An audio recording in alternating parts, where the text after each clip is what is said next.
The Forgotten Warrior. The war had ended. Ships were broken in the sky. Fire and smoke covered the battlefield. Dead machines and bodies lay across the ground, silent and still. Only the wind moved now, whispering through the dust. Jack Ronan walked, slowly. He was a human soldier, tired and covered in blood and sweat. His armor was cracked, his gun was empty, but he was still alive. He looked around. "Is anyone out here?" He called out, his voice hoarse. No answer. His squad had gone back. They thought there was nothing left to find. But Jack stayed. Something inside him told him he wasn't done, yet. And then, he saw her. Near a broken alien tank, half buried under rubble, was a body. She was tall and thin, with gray skin and glowing blue lines across her armor. She wasn't human, she was alien. One of the enemy, but she wasn't moving. Jack pointed his flashlight. Her eyes were open, staring, but not blinking. He stepped closer, carefully. She didn't move. "She's alive," Jack whispered to himself. He checked her pulse. Faint, but there. He tried to lift her arm. It didn't move. Her body was frozen, paralyzed. Jack looked at her face. She was beautiful in a strange way. Sharp features, long silver hair, and scars across her cheek. A warrior, but now broken. "Hey," he said softly. "Can you hear me?" Her eyes shifted slightly, just a little. Then he heard something, not from his ears, but in his head. "Why? Are you still here?" Jack stepped back. "What the—" The voice was not his. It was hers. Inside his mind. "You should leave," the voice said again. They all did. Jack looked around. Empty battlefield, no other life. "Yeah, well," Jack muttered. "I don't leave people behind, even aliens." "You don't know who I am," the voice said, weakly. "Don't care," Jack replied. "You're breathing. That's enough." He took off his heavy backpack. He pulled out a small medical kit. He cleaned her wounds, bandaged a deep cut on her leg. As he worked, she spoke again in his mind. "They called me Siraka. I was once their champion." Jack raised his eyebrows. "Champion?" "They cheered for me, followed me. Then I fell in battle, and they left me here to die." Jack was quiet for a moment, then he said, "Sounds familiar." She didn't reply. Hours passed. Jack built a small shelter using broken metal pieces. He placed her gently under the roof, covered her with a thermal blanket. Then he sat beside her. The night grew colder. The stars came out. But Jack didn't sleep. He looked at her. "Why did your people leave you?" he asked. "I am no longer useful," her voice said in his head. "A warrior who cannot move is not a warrior." Jack stared at the sky. "That's what they said about me, too. After I lost my team, they thought I broke. But you didn't." Jack smiled slightly. "Not yet." Suddenly her fingers twitched, just barely. Jack leaned in. "Was that you?" "I don't know." Then something strange happened. Jack felt a wave of cold run through his spine. His hand shook. A sharp flash hit his mind. Memories, images, battles he had never seen. But they felt real. "Are you doing this?" Jack gasped. "I didn't mean to," Siraka's voice replied. "Our minds, they are linking." He grabbed his head. "Stop. It hurts. I'm sorry. I don't know how to stop." And then it ended. Silence. Jack panted hard, his face pale. He looked at her. "You're inside my head." "Yes." "And you?" "Are inside mine." Jack stood up, dizzy. He looked at her broken body, then at the battlefield. "No one's coming," he whispered. He bent down and picked her up carefully. Her body was light, but cold. She didn't resist. "I'll get you help," Jack said. "Somewhere. Someone will care." "No one will," she replied. "I will." Jack said. He looked one last time at the empty land behind him. Then he turned and walked toward the hills, carrying the forgotten alien warrior in his arms. Behind them, the war was over. But a new journey had just begun. Why would a human care? The hills were cold. Jack Ronan carried Siraka in his arms. Step after step. Her armor was scratched, her body still frozen, but her mind was awake. And inside his head. Every few minutes, her voice echoed softly in his mind. Weak, distant. You can leave me here, she said. Jack didn't answer. He just kept walking. You're tired, she added. You're shaking. I've carried heavier, he said out loud. Why? Do you care?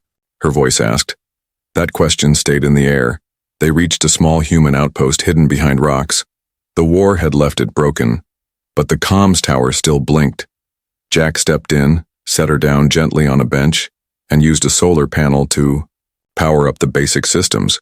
He sent a message to the nearby Earth camp. Found injured being. Need medical help.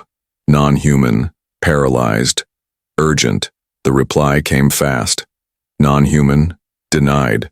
Priority to human injured only. Evacuate alone. Jack stared at the screen. He leaned back, wiped sweat from his brow, and looked at Siraka. You were right, he muttered. I always am, she whispered in his mind. Hours passed. Jack gave her water with a dropper. She could swallow, barely. Her glowing eyes followed him now, silently. Watching every move, he found a heating pod and placed it near her. He laid out tools to repair a cracked battery cell, anything to keep her warm. She was part machine, after all. A living weapon. I've never seen someone fight like you, he said. You saw me fight? During the Battle of Thranos 9. You were fast. You destroyed 4 tanks in under 10 seconds. She was silent. Then she said, I remember falling. A blast, pain, then nothing. You screamed, Jack said softly. I remember that too. Siraka's voice grew cold. I was ashamed. I should have died in battle. Jack walked closer. Dying doesn't make you strong. In my world, it does. At night, Jack couldn't sleep. He heard her thoughts again. This time not words, but emotions. Fear, anger, loneliness. He sat beside her. She couldn't move, but her fingers twitched when he touched her hand. Still fighting? He asked. Yes, she whispered. For what? She paused. Then, to feel like I matter again. Jack nodded. Same. The next day, Jack tried to move her legs. He placed small devices on her spine, neurostimulators made for humans. They didn't work, but something strange happened. When he touched her wrist, his arm suddenly spasmed. A shock ran through his shoulder. He cried out. What was that? He said, shaking his hand. Our minds, she said. They are still merging. Your body is feeling mine. Jack looked at her. So if you feel pain, I feel it too? Yes. And if you feel hope, I feel that too. On the 3rd day, a drone passed overhead. Jack waved at it. It flew away. A message came to the screen. Your request to transport alien is denied again. Alien warriors are not eligible for recovery. Stand by for personal pickup. Jack slammed his fist against the wall. Still nothing? Siraka asked. They don't care, Jack said. They think you're useless. They're not wrong, she replied. You're still breathing. You're not useless. You risk your life. You spend days feeding me. For what? Jack paused. Then slowly he said, I saw a soldier once. He lost his arm. People left him to die. I stayed with him. He lived. He taught kids to fight later. Made a difference. Siraka said nothing. Then, so now you think you can save every broken warrior you find? Jack looked at her. No. Just one. That night a shadow moved near the outpost. Jack woke up. He grabbed a rusted rifle. Someone's here. He whispered. He stepped outside. A group of aliens in black armor stood by the rocks. Silent. Watching. They weren't from her side. Or his. They were bounty hunters, one of them spoke. "You have her," he said. "We want her." Jack raised the rifle. "Not a chance. You can't protect her. She's broken." Jack aimed. "She's not yours." The alien smiled. "We'll see." They disappeared into the darkness. Jack rushed inside. Siraka's eyes were wide. "You heard them?" he asked. "Yes. They're coming." "They want what's inside me," she said. "My body stores battle codes, movements, plans. I was created for war." "Created?" "I was made, not born. I am a weapon. But now I'm just a body." Jack stood still, thinking. Maybe not for long. Next morning, Jack opened a locked box. Inside was an old fusion battery, human-made. "I'm going to connect this to your core," he said. "It could kill me, or wake you up." He placed it near her spine. Wires sparked. She screamed. No sound, just in his head. Pain filled Jack's mind, too. His knees hit the floor. Then, her hand moved. Not a twitch. A real movement. Her fingers closed around his wrist. "You're bleeding," she whispered. Jack smiled through the pain. "So are you." They sat in silence. The wind howled outside. Jack looked at her, sweating, shaking, still paralyzed, but alive. He said, "I'm not leaving you," she replied. "Then I will fight. To stay." The Alien Council's threat. The outpost was no longer quiet. Every hour, strange signals appeared on the radar. Drones flew closer. Someone was watching. Someone was searching. Jack knew time was running out. Siraka's condition was better now. She still couldn't walk. But her arms twitched, and sometimes her fingers closed tight. The fusion battery Jack installed gave her limited energy. Enough to feel. Enough to speak without pain. But it also made her glow. Her veins lit up in soft, blue light. A signal. Someone had activated her internal systems again. Someone would be coming for her, and they wouldn't come to help. It started at dawn. Jack stood outside, sipping a cold ration drink, scanning the dry horizon. He noticed something, 6 ships in the distance, forming a triangle in the sky. They moved slowly, almost silently. Not human ships, not enemy war, vessels either. No, they were royal transporters. Siraka's voice entered Jack's mind. "They found me." "Who?" Jack asked, his hand already on his gun. "My people." The ships landed. Dust and wind hit the outpost. Doors opened with a loud hiss. Tall figures in silver robes stepped out. They wore metal bands on their foreheads. Their eyes glowed with violet energy. They didn't walk. They floated inches above the ground, alien elites, royal watchers. At you. Their center stood a leader with a face like carved stone and skin that shimmered like oil. His name was Vekaron, council speaker and judge. He looked down at Jack. "You are the human who guards the broken one?" he said coldly. Jack stood tall. "Her name is Siraka." "She is no longer our concern," Vekaron replied. "She is classified as war waste. We will dispose of her." Jack clenched his fists. "She's still alive, still fighting." "She is defective," Vekaron said, "and dangerous." Behind him, 2 guards moved toward the door. Jack stepped in front of them. "You'll have to go through me." Vekaron tilted his head.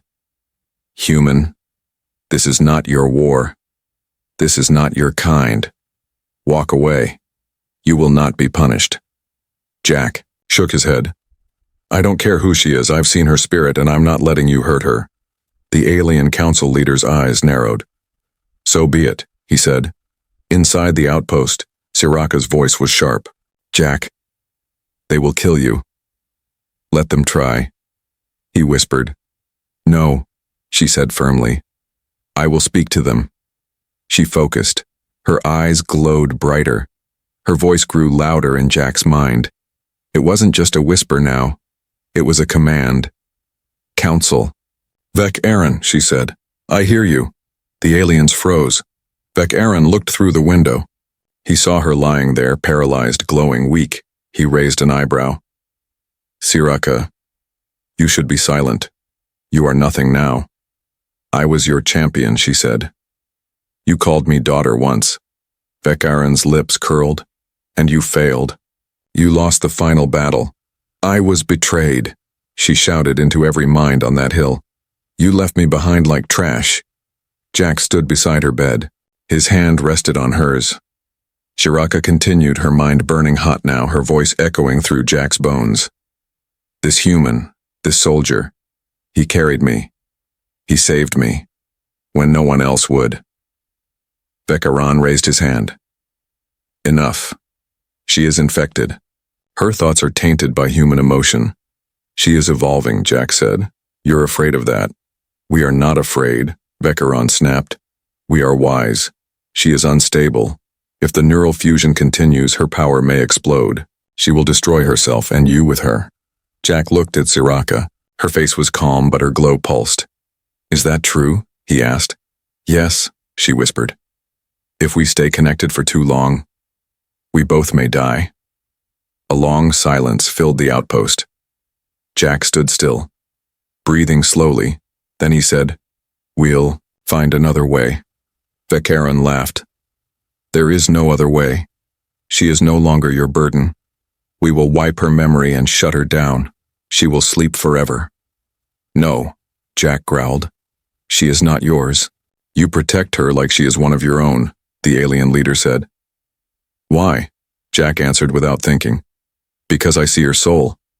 Suddenly the guards charged. Energy weapons drawn. Jack ducked, rolled, fired his old rifle. The blast missed. He dodged another beam and knocked a guard down with a metal pipe. The outpost shook. Siraka screamed, not out loud, but through the air, through every mind nearby. Enough. The sound made every alien freeze. Then, something impossible happened. Siraka moved, not just her fingers. Her arm rose. Her back lifted off the bed. Her eyes turned white hot. And then she stood, slowly, shaking, but tall. The council backed away in fear. You called me broken, she said. But I have never been more alive. Jack's mouth dropped open. You're walking, she turned to him. Just for a few moments. My strength is borrowed from yours. Vec Aaron pointed. Seize her. The guards ran forward, but Siraka raised her hand. A wave of raw psychic energy threw them back. She looked at Vec Aaron. I will no longer be ruled by cowards. He vanished in a flash of light. The rest followed. When silence returned, Siraka dropped to one knee. Jack caught her before she fell. You okay? He asked. She nodded slowly. We bought time. Jack looked outside. Smoke rose from the burned ground. What now? Siraka whispered. Now we run, before they send hunters. Jack helped her up, and after that, she looked into his eyes. We make them regret leaving me behind. Memories of a warrior, Princess Siraka lay silent on the floor of the outpost. Her body was shaking. Her eyes were closed. The sudden burst of energy that helped her stand had drained every last drop of strength she had. Jack knelt beside her, holding her tightly. Stay with me, he whispered. Her lips moved slightly. I'm not leaving yet. He gently lifted her and placed her back on the bed. Your body's in shock, Jack said. That move mounted that energy blast. You weren't ready. No, she murmured. But I had to stand. Jack looked at her with worried eyes. What you did scared them. They won't forget it. I know, she said. That's why we can't stay here. That night, as the stars blinked above, Jack repaired an old transport bike at the back of the outpost. He didn't speak. He just worked, fixing wires, replacing power cells, building a makeshift seat for her. Inside, Siraka drifted between sleep and memory. But something strange was happening. Jack began seeing her dreams. Not his, hers. It started with flashes, burning skies, marching soldiers, alien banners flying over black towers. Then he heard music, sad and deep, a slow drum beat echoing in a hall of light. And then a young Ziraka stood tall in gold armor, a sword across her back. Thousands of alien warriors bowed before her. Jack woke up with a gasp. He stared at her. "You were royalty," he whispered. The next morning, as sunlight hit the ruins, Ziraka opened her eyes. "I saw your memories," Jack said. "I didn't mean to share them," she replied. "But the link between us is growing. You were more than a soldier. You were a princess." "Yes," she said. "The first blade of the crown." Jack sat beside her.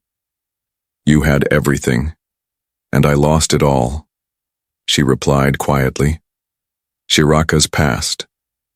She was born in the sky palaces of Durinthar, daughter of Supreme Commander Yelva.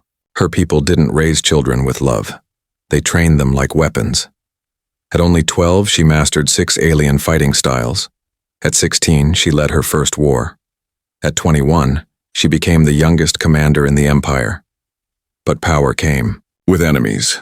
One night, during a secret mission on the planet Thranos 9, her own generals betrayed her. They rigged her dropship, sent her into the heart of the battle zone, then pulled their support. They knew she would die, but she didn't. She fought for hours, cutting down enemies, bleeding from her back, still holding the line. And then the Yo blast came. A massive explosion ripped through her squad. Her body broke, paralyzed, abandoned. Her name was erased from the records. Her statues taken down. They called her forgotten. Jack listened without speaking. When she finished, she looked at him. "Now you know." He didn't say anything. He stood up, walked to the door, and stared at the sky. Then he said, "You didn't deserve any of that." She blinked. "You don't even know me." "I don't need to," Jack replied. "No one should be left behind, like that. No one." Suddenly, a small device on the table lit up. It was a distress beacon, but not one Jack had used. Ziraka looked at it and frowned. "That's from my old unit." She focused her energy. Her voice reached the device. "This is Ziraka. First blade. Identify." A shaky voice replied. "Ziraka. Is that you?" "It's Fenar. I thought you were dead." Jack looked surprised. "Someone loyal?" She nodded slowly. "Fenar was my aide, a tech officer. Where is he now?" "Nearby, on a secret repair ship orbiting the planet." "Can he help us escape?" Jack asked. Ziraka turned to him. "He might, if he still believes in me." 2 hours later, the old transport bike was ready. Jack carefully strapped Ziraka to the back seat with protective padding and heat shields. The sky above was turning dark. Jack checked the coordinates from Fenar. "We need to reach the mountain range. There's an old launch pad hidden under the cliffs. Fenar will meet us there." "Then let's move," she said. He started the bike and they drove into the wind. The desert was rough. Sandstorms blinded the way. Heat waves shimmered. But Jack didn't stop. Ziraka guided him. She remembered the old world, the hidden paths, the echo points where sensors couldn't find them. But halfway through, danger returned. A gunship flew low, black, fast, silent. It belonged to the bounty hunters from earlier. "They're tracking you," Ziraka said. "No," Jack replied. "They're tracking you." He turned hard, diving into a canyon. Laser blasts followed them. The bike jumped rocks, dodged fire, and roared like thunder. Jack gritted his teeth. "I swear," he shouted, "if we make it out of this, we will," she said. Suddenly, Ziraka's body lit up again. She reached out weakly and her fingers tapped into the bike's console. "What are you doing?" Jack asked. "Trust me." She sent an energy pulse through the engine. It doubled in speed. The bike flew, straight off the edge of a cliff. Jack screamed. "This was your plan?" They soared over the gap and landed hard but safe on the other side. The gunship couldn't follow. It turned away. Jack looked at her. "Remind me never to doubt you again." She smiled faintly. "Good." As night fell, they finally reached the launch site, an ancient stone hangar built into the cliffs. Fenar stood waiting, a small alien with big round eyes and nervous hands. He stared at Ziraka with disbelief. "You're alive?" She nodded. "Thanks to him." Fenar looked at Jack. "A human, seriously?" She said, "He didn't run, not once." Fenar bowed his head. "Then I owe you everything, human." Jack said, "Let's just get off this planet." Fenar opened the launch doors. Inside, a small ship waited. "Ready to fly," he said. "But there's one problem." Jack sighed. "Of course there is." Fenar replied, "It only runs on dual command, 2 minds linked as one." Ziraka looked at Jack. He nodded. "Let's do it together," he said. Escape to Earth. The small ship inside the mountain hangar was old, dusty, and barely holding together. But to Jack, it looked like hope. To Ziraka, it looked like freedom. Fenar, the tiny alien tech, moved quickly around the launch bay. He checked wires, cleaned fuel lines, and programmed the destination, Earth. Jack helped Ziraka into the pilot chair. She was still weak, but her fingers could now move without shaking. Her glow was steady, her mind sharper. "This ship, Fenar said, needs 2 minds connected to start." "Like neural links?" Jack asked. "Yes," Fenar replied. "It was built for elite command missions.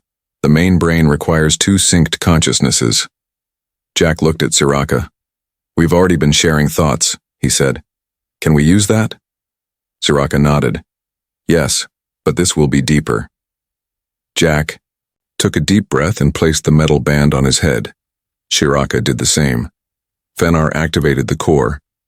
Inside the ship, lights flickered. The control system blinked to life. "Now," Fenar said, "you must both think the same thing." Jack frowned. "What do you mean?" "Picture one image, one goal. Focus," Ziraka whispered. "Freedom." Jack nodded. "Freedom." They closed their eyes. At first, everything was dark. Then Jack saw her again, not just her face, but her soul. He saw young Ziraka training alone in the rain, crying silently, fighting always, never held, never loved. And she saw him, young Jack, sitting outside a burning village, holding a broken helmet, alone, abandoned. A child soldier turned adult too soon. Their pain met in the center of the mind link, and something beautiful happened. The ship roared to life, engines burned, the mountain shook. Fenar shouted, "You did it! We're airborne!" The ship lifted slowly, then faster. The hangar walls opened. They burst through the cliffs like a bullet of light. Jack and Ziraka sat side by side, not speaking, but feeling everything together. Behind them, Fenar cheered. "Next, stop, Earth!" he yelled. But before they could celebrate, "Alert, alert!" A red signal flashed on the screen. Jack leaned forward. "What now?" Fenar's smile faded. "A bounty ship is approaching fast. One of the top hunter classes. We can't outgun them." Ziraka looked at the radar. "They're jamming our signal." Jack stared. "Then we fight." The enemy ship came into view, black and sharp like a knife. Its weapons locked on them. It sent a message. "Surrender the paralyzed alien. Human will be spared." Jack gritted his teeth. "Generous." Ziraka's voice rang through the comms, strong and clear. "Tell your master, I'm not broken anymore." The ship fired, lasers hit the shields. The small craft shook violently. Jack grabbed the controls. "You fly with your hands," Ziraka said, "but use your thoughts too. Let me guide you." He Baitinara closed his eyes, felt her mind touch his. Together they moved the ship, dodging, spinning, rolling through asteroid clouds. Inside the chaos, Fenar shouted, "If we can reach the nebula cloud ahead, They'll lose track of us. But it's unstable, Siraka warned. Jack said, better unstable than dead. They raced toward the nebula.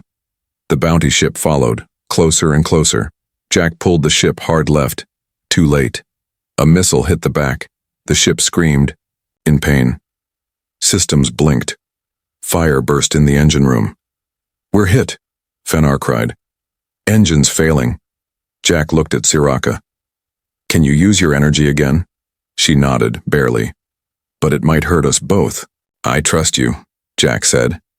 She reached into the console with her glowing hand. A wave of psychic energy rushed through the ship. The engines flared bright blue. They shot into the nebula.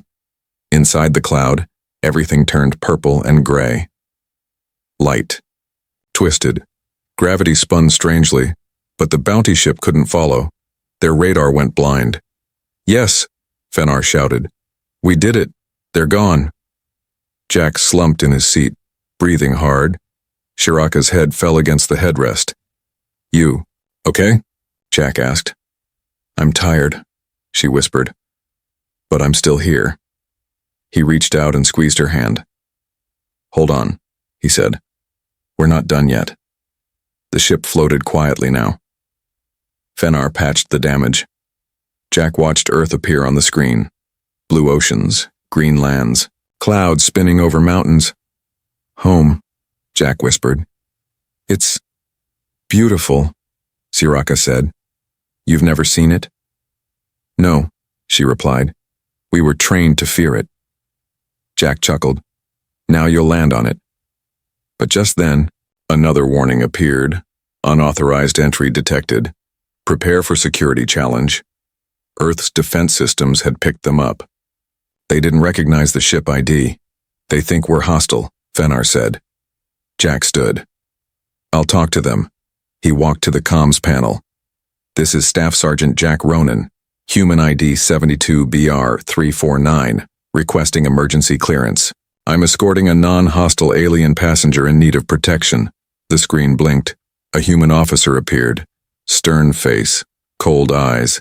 Jack Ronan, you're listed as missing. I've been busy, Jack replied. I'm not the story. She is. He moved the camera to show Siraka, weak but sitting proudly. The officer frowned. She's an enemy. A Class Z war weapon. Jack said. She was. Now she's something else. Why should we trust you? Jack looked at Siraka, then at the screen because I did and I'm still alive. Silence. Then the officer sighed. Landing pad 7C. You'll be watched. Jack smiled. We'll take it. As the ship landed, Jack helped Siraka stand. Her legs trembled, but she placed her feet firmly on the ground. Together, they stepped out. Bright. Lights surrounded them. Soldiers stood in lines. Guns pointed. Medics ready. One medic ran forward. She looked at Siraka. Are you hurt? Siraka smiled faintly. I've been worse. The humans looked confused. She was calm, peaceful. Jack said, she needs help, not fear. The leader nodded slowly. We'll listen. As they moved forward, Fenar whispered, You really think Earth will accept her? Jack looked at Siraka beside him. She's not the same person they think she is. He smiled. She's not broken anymore, she's becoming human. The human weapon Siraka was now on Earth. The place she had once studied as a threat was now her only hope. The landing pad was surrounded by guards, but none dared to shoot. Jack stayed close, holding her up with care. Her body was still weak. Her legs shook with every step. But she walked. She walked. That alone shocked the soldiers. Jack saw it on their faces. Confusion, fear, even awe. A human soldier helping an alien warrior. No one had seen anything like it before. They were taken to a secure medical center, deep underground. Jack and Siraka were placed in separate rooms, but their minds stayed connected. Jack sat on a bed, arms crossed, waiting. Suddenly, his door opened. A tall man in a gray suit stepped inside. His face was calm, but sharp. Government, authority. He didn't smile. Sergeant Jack Ronan, he said. I'm Agent Marlowe. You and your companion have created quite a mess. Jack raised an eyebrow. You're welcome for bringing her in alive. Some say you brought in a ticking bomb. She's not a bomb, Jack said. She's a survivor. Agent Marlowe sat across from him.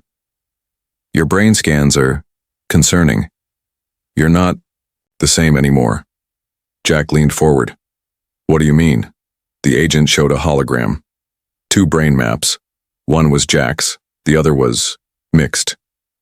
You're not just human anymore, Jack, Marlowe said. The link with Zeraka has changed. Jack's chest tightened. How? Her thoughts, her energy patterns. Even some of her memory codes are now inside you. You're a human with alien war tech burned into your mind. Jack looked down at his shaking hands. She gave me her strength, he whispered. No, the agent said.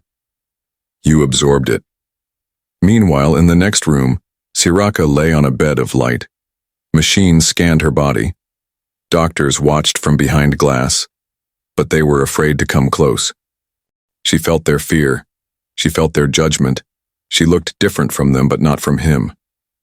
Jack's presence still touched her mind, like a hand holding hers in the dark.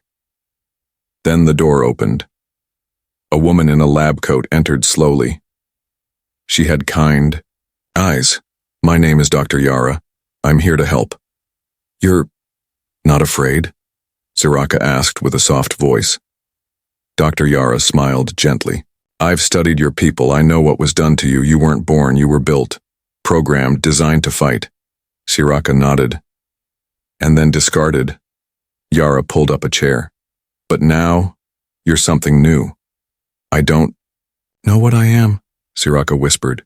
You're alive, Yara said. And changing. That's more human than most people realize. Later that night, Jack was moved to a training room. He had asked for one. I need to test something, he told them. He stood in the center of a circle. Robots surrounded him, set to training mode. A voice spoke from the walls. Begin simulation. The robots attacked. Jack moved faster than he ever had before. His body reacted before his mind did. He ducked, spun, kicked. His fists glowed with light when he struck. He didn't feel pain. He didn't feel tired. The simulation ended. Jack stood in the middle of fallen machines, sweating, alive, burning with energy. He looked at his hands again. I'm changing too, he said quietly. Later, Jack sat alone in the observation room. Agent Marlowe returned. You're turning into a weapon, Marlowe said. Jack didn't argue. We want to study you both, the agent added. Safely, in a lab. Jack frowned. What does that mean? It means control. It means protection. For Earth, Jack stood. No, you don't get to say no. I just did. Marlowe narrowed his eyes. Then we'll ask her. That night, Jack snuck into the medical wing. Zeraka was sitting up, awake, bathed in blue light. I saw what you did, she said. In training. You felt it too? Yes. You're faster, stronger. But it's not just your body. It's your mind. Jack sat beside her. They want to study us. They always do, she said. What do you want? Zeraka was quiet for a long time. Then she said, I want to live. Not in a lab, not as a weapon, but as something new. Jack took her hand. I'll protect you, he said, no matter what. Suddenly, alarms blared through the base. Intruders detected Sector 4 breached. Jack stood fast. They found us. Zeraka's glow pulsed. They're here for me. Fenar ran in, panting. The Council sent assassins. Shadowborn. They've broken into the compound. Jack grabbed a stun rifle. You stay here, he told Zeraka. No, she said. We fight together. He hesitated. She stood, slow, but steady. I'm not hiding anymore. The hallways were chaos. Shadowborn assassins moved like ghosts, blades in hand, faces hidden. They cut down soldiers. Alarms screamed. Jack and Zeraka arrived at the defense wing. Jack fired. Soraka used her hands, glowing with blue power, to blast energy shields. They fought like one body, one mind. Then the leader appeared, a black-armored warrior with silver claws. "You broke the laws of your kind," he growled at Soraka. "You merged with the enemy." "I became more than what you let me be," she answered. He charged, so did Jack. The final clash began. The fight was fast, brutal. Jack took hits, but his body healed quickly. Soraka's energy exploded in waves, blocking blades and pushing back enemies. Together they defeated the assassins. The black-armored leader fell with a scream. Silence returned. Jack stood over him, breathing hard. "You okay?" he asked Soraka. She nodded. "I'm more than okay." After the attack, Earth leaders met in secret. They had seen enough. Jack and Soraka were not monsters. They were heroes, and something else. A symbol of peace between worlds. That night, Jack and Soraka stood on a balcony overlooking the city lights of Earth. She said, "I was created to destroy. Now, I want to build." Jack smiled. "Then let's start something new." Rise of the new warrior Earth had changed.